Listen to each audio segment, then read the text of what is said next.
इस फिल्म की कहानी 3 ऐसी नन्स के ऊपर आधारित है जो अपने अंदर की आग मिटाने के लिए एक गूंगे बहरे आदमी के साथ दिन रात बस घपाघप करती रहती हैं। अब क्या वो अपने अंदर की खुजली मिटा पाती है, ये हम आज की इस एक्सप्लेनेशन में देखने वाले हैं। आज मैं जिस फिल्म को एक्सप्लेन करने वाली हूँ उसका नाम है द लिटिल आर्स। ये फिल्म 2017 में रिलीज हुई थी। मूवी के शुरुआत में हम सिस्टर फर्नांडिस को देखते हैं जो अपने गधी को लेकर चर्च की तरफ जा रही होती है। चर्च पहुँचते उसके सामने सिस्टर जेनिफर आती है और वो उससे पूछती कि तुम पूरी रात कहाँ पर थी। इस पे सिस्टर फर्नांडिस उसे बोलती है कि वो इस गधी को पकड़ने गई थी जो रात को चर्च से भाग गई थी। इस पे जेनिफर उसे पूछती है कि रोज रात को ये गधी भाग कैसे जाती है। अब वो दोनों आपस में बात कर ही रहे होते हैं, तभी वहाँ एक माली लोको आता है और उन्हें गुड मॉर्निंग बोलता है, पर वो दोनों सिस्टर लोको को गंदी गंदी गाली देकर वहाँ से भगा देती है। इसके बाद हम सिस्टर अलेक्जेंड्रा को देखते हैं जो चुपचाप अपने रूम में बैठी होती है। दरअसल सिस्टर अलेक्जेंड्रा का अब इस चर्च में बिल्कुल भी मन नहीं लगता था और वो अब शादी करके एक नॉर्मल लाइफ जीना चाहती थी। अगले दिन अलेक्जेंड्रा के पापा उससे मिलने आते हैं। वो उसे बताते हैं कि उसके लिए कोई भी लड़का मिल नहीं रहा क्योंकि लड़के वाले बहुत ज्यादा दहेज मांग रहे हैं। इस पे अलेक्जेंड्रा उन्हें बोलती है कि अगर वो चर्च में डोनेशन देना कुछ कम कर दे तो दहेज के पैसों का इंतजाम हो सकता है, पर उसके पापा इसके लिए उसे मना कर देते हैं। फिर अगले दिन तीनों सिस्टर बुने हुए कपड़े को कहीं लेकर जा रही थी, तभी वहाँ उन्हें वही हरामी माली लूको दिखाई देता है जो उन्हें अपने हवस भरी नजरों से घूरने लगता है। वो तीनों सिस्टर्स भी लूको को ऐसा करते हुए देख लेती है और फिर वो उसे माँ बहन की गंदी गंदी गालियाँ देकर वहीं पर ही पीटना शुरू कर देती है। दूसरी तरफ हम फादर टोमासो को देखते हैं जो सिस्टर्स के बुने हुए कपड़ों को मार्केट में बेचने जा रहा होता है। तभी रास्ते में उसकी मुलाकात लुर्को से होती है जो उसे बताता है कि अब वो इस चर्च में काम नहीं करेगा क्योंकि उन तीनों सिस्टर्स ने उसे बहुत मारा और उसे गंदी गंदी गालियाँ भी दी।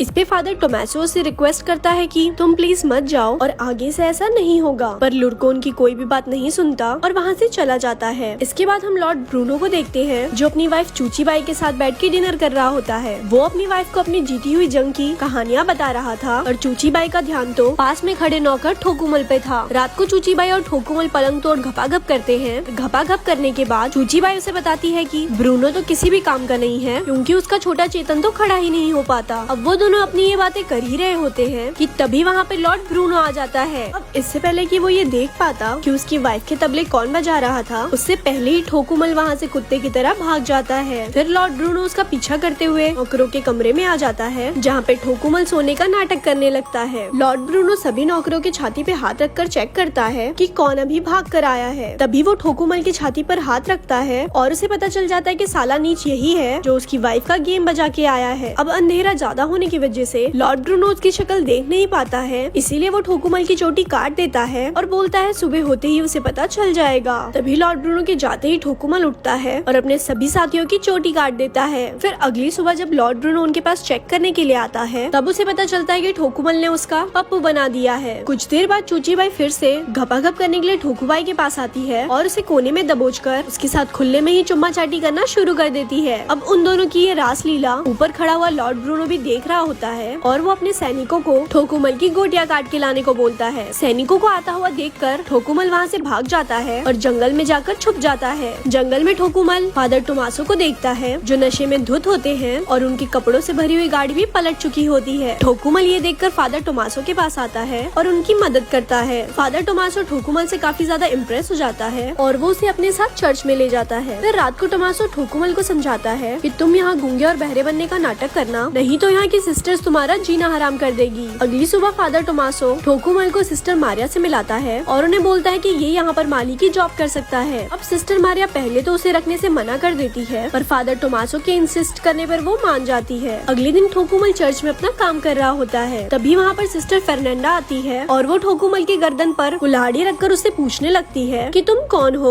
और तभी वहाँ पर सिस्टर मारिया आ जाती है और उसे बताती है कि ये हमारा नया माली है और ये गूंगा और बहरा है। फिर रात को फर्नांडा की एक दोस्त मार्था उससे मिलने आती है और फिर वो दोनों अलेक्जेंड्रा के कमरे में जाकर शराब पीने लगते हैं। फिर थोड़ी देर बाद जेनिफर भी वहाँ पर आ जाती है और फिर वो सभी मिलकर एक साथ घपाघप करते हैं। अगले दिन ठोकुमल जमीन की खुदाई कर रहा होता है और तभी वहाँ सिस्टर अलेक्जेंड्रा आ जाती है। फिर थोड़ी देर तक ठोकुमल से बातें करने के बाद अलेक्जेंड्रा के मन में भी हवस की आग भड़कने लगती है और वो वहीं पर ही ठोकुमल के साथ पेलन कार्यक्रम शुरू कर देती है। वो दोनों घपाघप का आनंद ले ही रहे होते हैं कि तभी चर्च की घंटी बज जाती है और अलेक्जेंड्रा वहाँ से चली जाती है। इसके बाद हम सिस्टर जेनिफर को देखते हैं जो सिस्टर फर्नांडा को अपनी दोस्त मार्था के साथ जंगल में जाते हुए देखती है। वो छुपकर उन दोनों का पीछा करती है और देखती है कि फर्नांडा और मार्था मिलकर बेलाडोना बना रही होती है। दोस्तों बेलाडोना एक पत्ता होता है जिस जिसको लगा कि औरतें मर्दों को अपनी तरफ अट्रैक्ट करती है। बेलाडोना लगाने के बाद वो दोनों ठोकुमल के कमरे में जाते हैं जहाँ पर वो सो रहा होता है। तभी वो दोनों भूखे नंगे भेड़िए की तरह ठोकुमल पर टूट पड़ती है और उसके साथ दबा दबा कर घपाघप करना शुरू कर देती है। फिर अगले दिन भूसड़ पप्पू नाम का एक आदमी चर्च में आता है और टोमासो और मारिया उसे चर्च घुमाने के लिए अपने साथ लेके जाते हैं। दूसरी तरफ ठोकुमल चुपके से अलेक्जेंड्रा के कमरे में आ जाता है और फिर वो दोनों वहाँ पर धुआंधार घपाघप करते हैं। अब वो दोनों अपना कार्यक्रम कर ही रहे होते हैं पर तभी वहाँ पर एक बूढ़ी नन आ जाती है जिसको देखकर ठोकुमल चिल्लाने लगता है। वहाँ अलेक्जेंड्रा भी ठोकुमल की आवाज सुन लेती है पर वो उसको इग्नोर करके उस बूढ़ी नन के पास जाकर बैठ जाती है। वहीं ठोकुमल भी उसके पलंग के नीचे जाकर छुप जाता है। फिर थोड़ी देर बाद ठोकुमल वहाँ से भागने ही वाला होता है कि तभी वहाँ पर सिस्टर मारिया और भूसड़ पप्पू आ जाते हैं जिसको देखकर ठोकुमल फिर से पलंग के नीचे घुस जाता है और फिर उनके जाते ही वहाँ से भाग जाता है। अगले दिन अलेक्जेंड्रा ठोकुमल के कमरे में आती है और उससे पूछती है कि तुमने मुझसे झूठ क्यों बोला कि तुम गूंगे बहरे हो। अब ठोकुमल उसे सच बता ही रहा होता है कि तभी वहाँ पर जनवरा आ जाती है और उसको देखकर अलेक्जेंड्रा एक कोने में जाकर छुप जाती है। फिर जनवरा कमरे के अंदर आती है और वो ठोकुमल के ऊपर चढ़कर उसके साथ पेलन कार्यक्रम करना शुरू कर देती है और तभी उसे फर्नांडा की आवाज सुनाई देती है और फिर वो भी भागकर जाकर उसी कोने में छुप जाती है जहाँ पर अलेक्जेंड्रा बैठी हुई थी और वो दोनों ही एक दूसरे को देखकर चौंक जाते हैं। फिर कमरे के अंदर फर्नांडा आती है और वो ठोकुमल को किडनैप कर अपने साथ जंगल में ले जाती है। तभी अलेक्जेंड्रा और जनवरा भी उनका पीछा करने लगती है और वो देखती है कि जंगल के बीचों बीच चुड़ैलों का नंगा नाच चल रहा है और ठोकुमल को उसने पास में ही बांधा हुआ है। अब ये देखकर अलेक्जेंड्रा और जनवरा समझ जाती है कि ये सभी औरतें ठोकुमल की बलि देने वाली है। फिर फर्नांडा जैसे ही ठोकुमल को मारने वाली होती है तभी वहाँ पर जनवरा आ जाती है और उसे ऐसे करने से रोक लेती है। फिर ठोकुमल उन्हें अपनी सच्चाई बता देता है कि वो गूंगा बहरा नहीं है। इसके बाद जनवरा भागते हुए चर्च जाती है और चिल्ला चिल्ला कर सबको बाहर बुला लेती है। उसकी आवाज सुनकर बिशप भी वहाँ पर आ जाते हैं और जनवरा उनको बताती है कि फर्नांडा एक डायन है। फिर बिशप सिस्टर मारिया को बुलाने के लिए उनके पास जाते हैं पर तभी वो देखते हैं कि मारिया के रूम से फादर टोमासो भी बाहर निकल रहे हैं। अब ये देखकर सभी लोग चौंक जाते हैं कि मारिया टोमासो के साथ खपाखप कर रही थी। फिर अगले दिन बिशप सबको सजा सुनाता है और वो फादर टोमासो को दूसरे चर्च में ट्रांसफर करा देता है जहाँ पे सिर्फ मर्द ही रहते हैं। इसके बाद वो ठोकुमल को वापस लॉर्ड ब्रूनो के पास भेज देता है जहाँ पे लॉर्ड ब्रूनो उसे काल कोठरी में बंद कर देता है। वहीं बाकी तीनों सिस्टर्स को उनकी गलतियों की माफी मिल जाती है पर उनको ठोकुमल की बहुत ज्यादा चिंता हो रही थी। दूसरी तरफ ठोकुमल काल कोठरी में बंद होता है और तभी वहाँ पर लॉर्ड ब्रूनो आता है और उसे बताता है कि आने वाले कुछ दिनों में उस पे कई तरह के टॉर्चर किए जाएंगे। फिर थोड़ी देर बाद हम देखते हैं कि वहाँ पर एक कछुआ आता है जिसकी पीठ पर एक मोमबत्ती जल रही होती है। दरअसल उस कछुए को उन सिस्टर्स ने भेजा होता है ताकि वो उससे सैनिकों का ध्यान भटका सके। फिर जैसे ही वो चूतिए सैनिक कछुए के पीछे जाने लगते हैं तभी वो सिस्टर वहाँ आकर ठोकुमल को नन वाले कपड़े पहनाती है और उसे वहाँ से ले जाती है। वो सिस्टर ठोकुमल की जगह एक पुतला रख देती है जिससे सैनिकों को लगे कि ठोकुमल अभी भी वहीं पर ही है। अब वो तीनों सिस्टर्स और ठोकुमल आजाद हो जाते हैं और दूसरी तरफ फादर टोमासो और सिस्टर मारिया भी एक हो जाते हैं और इसी के साथ ही ये फिल्म यहीं पर खत्म हो जाती है। ऐसे ही और स्टोरी सुनने के लिए हमारे पेज को लाइक करें। धन्यवाद।